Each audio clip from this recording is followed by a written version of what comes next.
see you guys in the dark. I live in a complex that has two buildings. The main one with the lobby, mailroom, amenities, things like that. The secondary one, which I currently live in. On Saturday night, I had a DoorDash delivery dropped off. I always tell them that they can drop off my orders at the secondary entrance in my building so that I don't have to cross over to the main building. But I don't think they ever read that note. No worries about it. I read the notification from DoorDash, and I saw it got delivered to the lobby in the main building around 11 p.m. I made my way over. I noticed my DoorDasher even left a note saying that there was a suspicious man in the lobby and that he was worried he might take my food. I figured he said this because he was waiting until I got there. When I came down, there really was a guy sitting there on his phone, but carefully watching my food. He saw me approaching and said, "You're here." To which I responded, "Thank you for waiting. Must be the DoorDasher." I picked up my order, started to turn around. He also got up, except he started heading in the direction of the elevators, not the exit. He started chatting. "I actually live in this building. My name is whatever it was, and I live in building number. What's your name?" I gave him a fake name, and then I cut the conversation short, the pieces coming together in my mind. This wasn't the DoorDasher. It was the man pretending to be the DoorDasher, and who had even waited for me to come down as though he made the delivery. To get back to my building, the secondary one, you can either use the elevators in the main building to the fourth floor and transfer to the secondary building, or you can cut across the garage in the main building to the second. I noticed the key fob in his hand and waited for him to click the elevator and step inside. What I gathered was he was taking the elevator. I knew I didn't want to share the elevator with him so that he would know where I lived. I decided I would take the shortcut through the garage. It's a straight line, maybe a 2-minute walk on the other side. After he stepped into the elevator, I walked through both sets of doors and into the garage. My senses had heightened. Halfway through, I decided to look behind me to verify that I was alone, only to see his body in the doorway. He hadn't taken the elevator. He was following me. I booked it. My heart was racing. Through the garage doors, I started jamming the elevator buttons, hoping that it would come quickly. But I could not hear the elevator car. I guess it was still on its way down. In a split second, I tried to think if I would be strong enough to hold down the door with the weight of my body if he came pushing through. But that would mean that we would be stuck in this area, in the garage with probably little to no cameras, witnesses, or even cell service for that matter. I was running out of time. I eyed the stairwell, carrying my food, booked it 2 steps at a time, up 2 floors. I was now on the fourth, which is normally the floor you would transfer to get to the other buildings. Although I was now in the secondary building, I was worried he indeed was still following me. He'd know which building I lived in. I needed to go back to the main building. If he was still behind me, I would know for sure he was following me, because he did just circle. From the corner of my eye into the distance, I could see someone taking out their trash from the reflection of the door. At 11 p.m., this was the first person I'd seen, and I needed to be next to anyone. I cut through the courtyard, through the conservatory, and into the hallway of the fourth floor into the main building. Just as I stopped to catch my breath, he burst through the conservatory door and caught up to me, huffing and puffing. He accused me of stealing the DoorDash, yelling, got into my face, and told me I could be evicted and sent to prison. I couldn't look him in the eyes for longer than 3 seconds, but he had looked bewildered. At this point, the person taking out their trash was absolutely nowhere to be seen, and this man kept coming closer, me backing up, him inching closer to me. I tried talking loudly, hoping if anything were to happen, the residents in the unit behind me could hear. He continued to raise his voice, claiming that number 119 on the receipt stapled outside the bag was the real person's apartment number, and that I had stolen it from them. Taking a look, 119 was in fact the order number, not the apartment number, but he was convinced that it was someone else's unit number. For a lot of my reasons, this logic doesn't make any sense.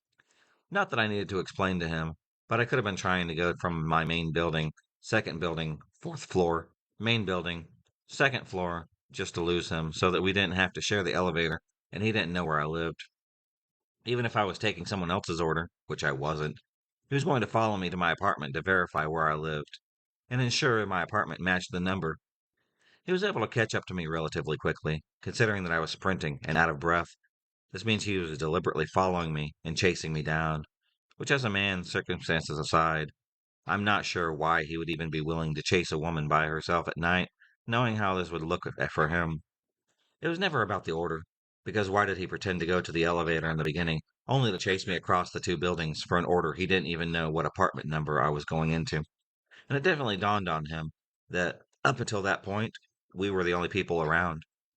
As I was standing there, him inching near me and poking the receipt, I thought that I heard someone coming through the hallway in the distance. He clicked the elevator button, continued his threats. I didn't even wait for him to finish getting on the elevator. I sprinted through the conservatory, through the courtyard, and back into my building, taking the elevator up to my floor. I got to my apartment, paralyzed and shaking from what I thought was the end of that night. I was terrified that my breathing had got labored and raspy. I don't even have asthma, but I could barely catch my breath for minutes, grasping onto anything that I could, so that I could feel grounded and not choke from the lack of air. I never really forgot that moment. I looked back at that garage and saw his body in the door frame. I wrote a long, detailed email to my management with screenshots from the DoorDash and exact accounts of locations of where everything happened so that they could elaborate and coordinate my account with their camera footage. It's now been 4 days, and I'm awoken every morning by my heart racing, hot flashes, and paranoia with every drop of a sound. This is a new kind of anxiety that I've never felt before. My days are clouded with fear, bumping into him in common places. How to plan my days with the highest likelihood of avoiding him, and how to strategically order and pick up my mail where I can so that I won't have to see him again. I don't know if these extreme symptoms are normal after the experience, considering I know a lot of women that have had more frightening and violent encounters with strangers that involve more than what happened to me that night. But this has been consuming me for the past few days. I feel unsafe in my own building. Everything that has happened since the next morning, my management and maintenance, which are two men, came knocking on my door. Of course, I was already frazzled from the events of the night before, and although I opened up the door, they could see that I was visibly shaking. They came to apologize about the events, saying they had seen the footage and that it was scary. I needed to file a police report immediately. The property manager was kind, saying that he would sit and call the police with me so that I wouldn't have to do it alone. I asked him if they knew the resident and if they were aware. He said that he knew who he was, and that this wasn't the first time that he had been reported for bothering a resident. My stomach had sank. I quickly got ready and met the property manager downstairs, outside of our building, but also away from areas that the property manager has known to see him. And we made the call together. After I gave my account, the property manager chimed in with his accounts of what had happened. Apparently, I was the fourth or fifth female that he has harassed. He has harassed women in the complex before, but never followed them at night. The property manager has managed multiple properties before, but he has never seen a resident following another resident like this before. This guy usually finds a woman by herself and kind of hones in on them. He does not approach men, and he doesn't approach women when they are with men. The people who live on this floor have complained numerous times that he is harassing them, making it bothersome for them. He's been arrested before for harassing women. He's been sent to the hospital before for his mental illnesses. He has most recently booked and released 2 weeks ago. The management wasn't aware that he was back. The responder on the other line noted that this was quite severe, so they sent an officer on the scene to collect an official report. By this point, we were talking. I learned the resident's full name, birthday, unit number that he lives in, when he moved in. He apparently moved in less than a year ago, and he has a 12-month lease. He still has a ways to go. The officer asked if I could remember if he had a tool or weapon in his hands, but I said that I couldn't remember any of that. I said that there was camera footage, so couldn't he check to see if he did? But the officer said even if I couldn't remember and it turns out that he had a gun or a weapon, I cannot go back on my word and say that there was a weapon or that I felt threatened. I was stunned. I told the officer that there was evidence of him following me, a woman alone, as well as threatening me, across two buildings. The officer had asked if he used the words, "I will kill you," or "I will shoot you." I told him no, but he was still threatening me. The officer said, unfortunately, that qualifies as being a nuisance, but being a nuisance isn't against the law grounds or for arrest. My heart had dropped. On top of that, my property manager said they'd been trying to evict him, but there isn't enough evidence, because eviction happens to be a very long process. There was nothing that they could do. The officer gave me his card with the case number, informing me that I should call him if he ever approached me again or if I felt unsafe. After I went to my apartment, stunned and trying to figure out my next steps, I decided to leave my apartment again out of safety. But I ordered additional self defense items, including an apartment doorbell camera, because we had been up close to my receipt bag to know my order number. I was worried that he would put two and two together and type my name into the directory outside the building and figure out my unit number. I stayed locked up until my camera had arrived. Given the information I had about him now, which was his full name, birthday, and the fact that he was prior records related to harassment, I decided to do my own research and find his public records. To my surprise, I learned that he actually had 6 court cases since 2018, and the most recent court record was from 2024. His cases have been for stalking, attempting to get him to surrender his firearms, to which he had refused. He apparently still owns guns. Different women have attempted to serve him, but they all failed, either because he tried to dodge it, never showed up to court, or has been hard to get a hold of. I couldn't believe it. This man was able to freely move around common spaces in our complex, and management has never mentioned anything to residents, nor regarding our safety. Now I knew this was more than just an annoying neighbor, but rather someone who would be dangerous. I was dealing with a man with unresolved mental illnesses who may still be in possession of multiple firearms, which the cops won't do anything about. Now I officially knew this neighbor was someone who could possibly be very dangerous. I was dealing with a man with unresolved mental illnesses who may still be in possession of his own multiple firearms, who was angry with me. Given his history of professional stalking, I was worried if he saw me too soon again, that he would remember our encounter and fixate on me and possibly escalate. A few days later, and my camera had arrived, but I hadn't gone out of my building, so I was now trying to figure out how I can get to the mailroom. I asked my management for footage of our encounter. After 2 days of dragging out the request, they finally sent me clips of our encounters in different areas.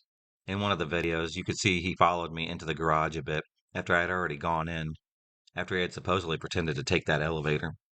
In the clip that freaks me out the most, you could see me entering the garage elevator lobby, click the elevator button, practically pace back and forth, and try leaning my body against the door before I realize I'm running out of time, and run through the stairwell.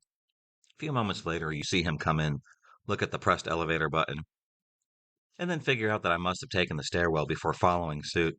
If anything, this showed intent. Oddly enough, the footage when he caught up to me and poked the receipt in my bag, that part was missing, but management sent the footage after when I run back to my building. But a few days later, around 6 p.m., I figured out how to pick up my mail. I have a married friend who lives in his building, 3 floors below, so I asked if she would be comfortable meeting me on the 4th floor of her building. With deep breaths, I got to the end of my hallway. My friend on the phone the whole time opened up the door to the courtyard, hyperventilating.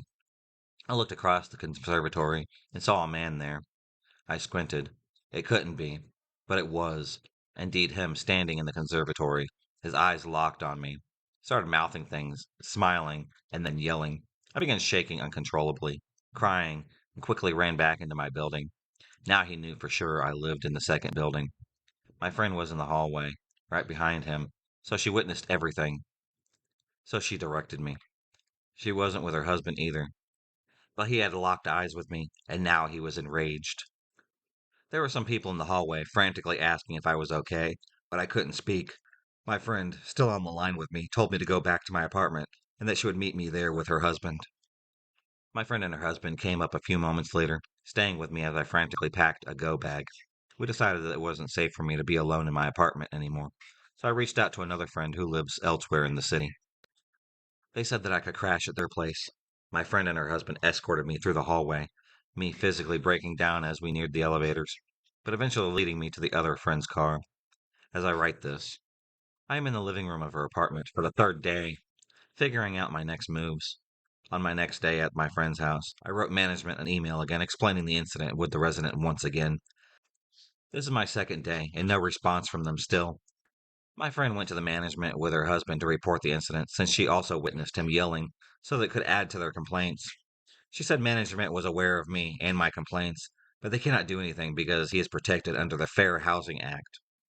Most buildings in my city have MFTE units, basically reduced rent apartments that are reserved as part of an affordable housing program in my city. From what I understand, people can qualify for the housing based on income, and sometimes it's combined with disability protections, which is likely how he's able to stay there and not get in trouble. So it seems my unit is worried if they convict him, he might be able to sue for discriminatory eviction.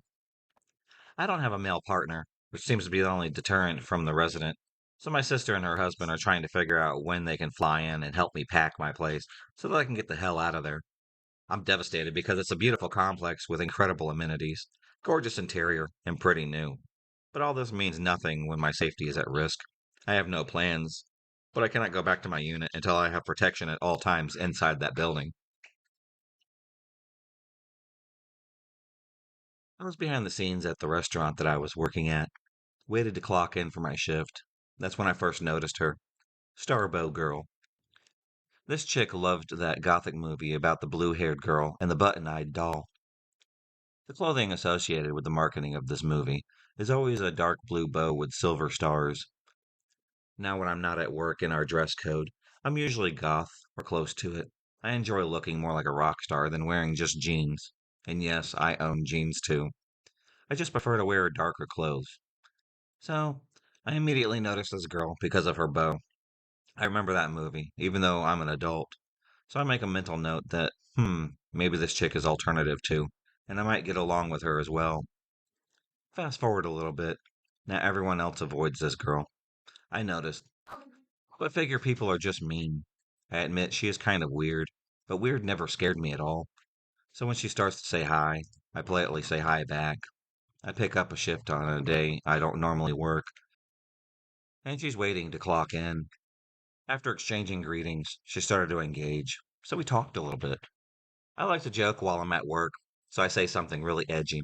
She laughs. Then I clock in. That was that. I didn't notice until much later that I never worked with her. I mean, barely. We work in different areas of the restaurant, so it was whatever it was. And I don't really think anything about it until one day I'm at my lunch in my break room, which is quite a walk from our restaurant to get to, and more like a bungalow that attaches behind the property. I was sitting at one of the 6 tables. Each table has 2 chairs. The girl sits right across from me. I look up from my chips and dip, and there's no one else in there but her and me. She asked, "Can I have a chip?" I forgot to bring a snack for my break. At first, I'm thinking, I don't like to share my own food with people. I don't know. Just raised that way. So my instinct is to say no. But she flashes up the doe eyes, and I crumble. Yeah, sure, I reply. She scoots my dip out of my hand, and under her chin, she proceeds to grab a fist after fistful of chips and chow down. It was like a movie scene. It made me sick to my stomach. I'll spare you the details, but this chick double dips, slops, and belches. No, thank you. My food is done. I'm not eating after her. I make him an excuse to head back to our location. I'm pretty upset about this. But at the end of the day, it is my fault. I mean, I said she could have some. I feel like she guilted me into it. Never again, I tell myself. A week later, click, clock in for my shift. Guess who's standing right behind me? This same girl. She doesn't normally work today. Hmm, I don't normally get anxious, but she is making me a believer. I avoid saying hi, and I duck out of my area to work. On my break, there she is.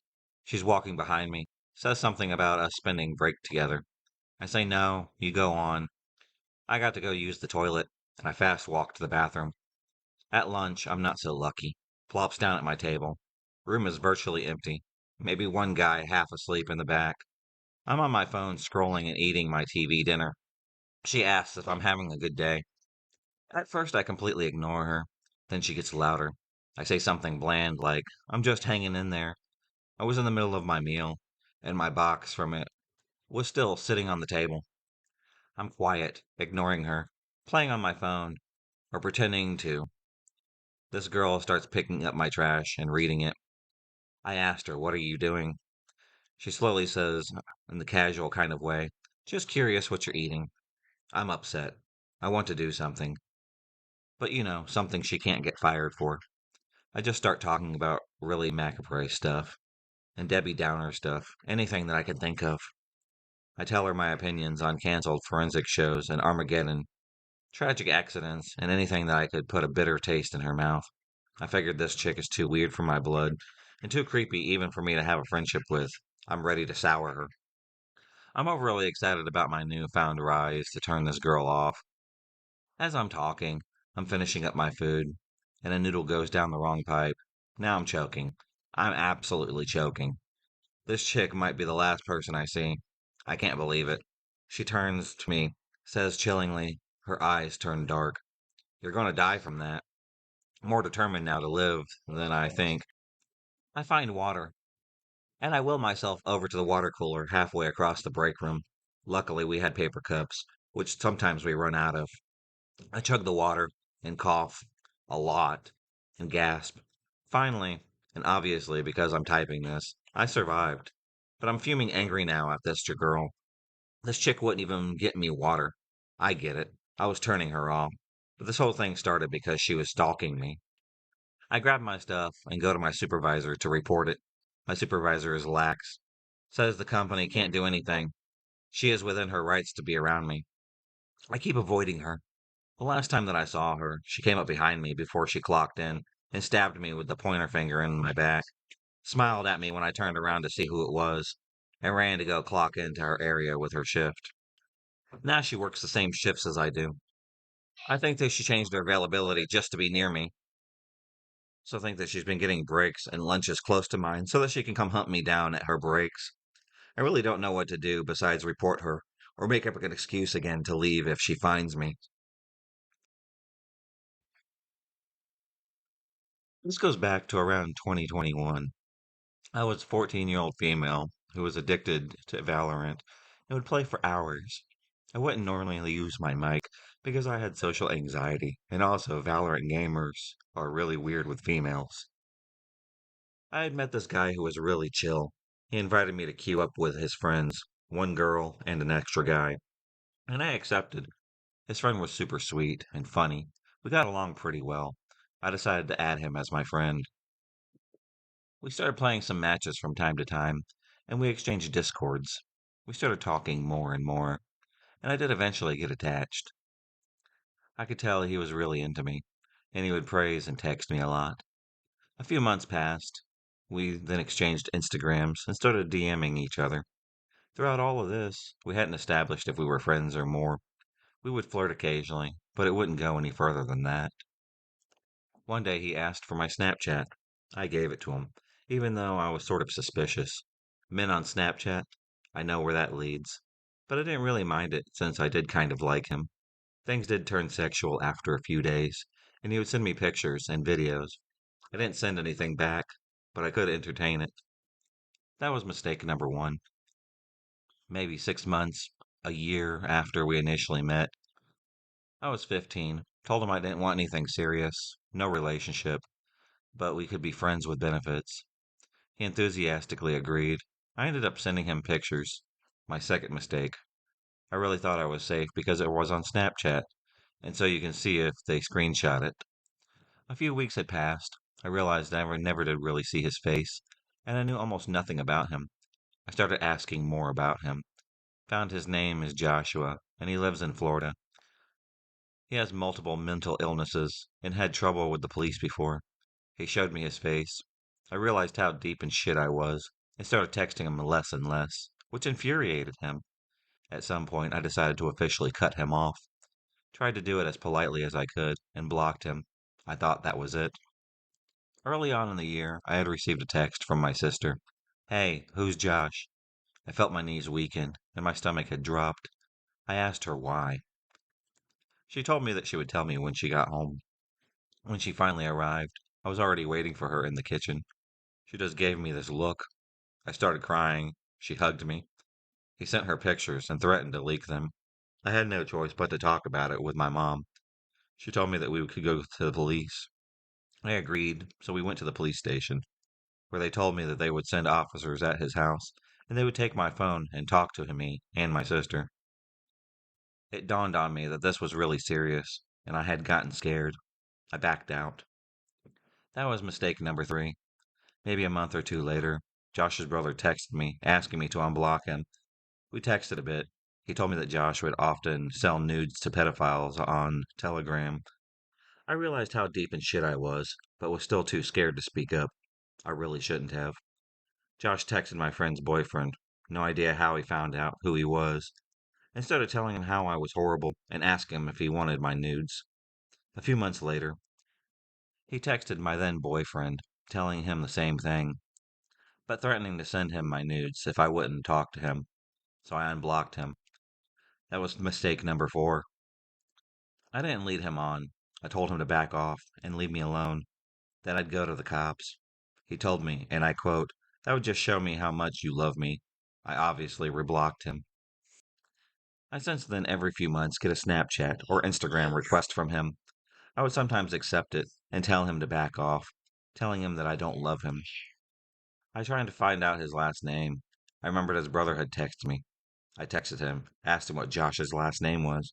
He denied knowing me and knowing Josh. I sent him a screenshot of him a few months earlier talking to me about him and ignoring me. I'm wondering if there's anything that I could do. I feel like I can't escape him wherever I go. I turned most of my accounts private because of him, and I have trouble trusting people now. I feel like I'm always waiting for him to reappear in my life somehow. If you enjoyed this video, please subscribe, like, and hit the bell for notifications on future videos and become a stalker of the night. And I'll see you next time.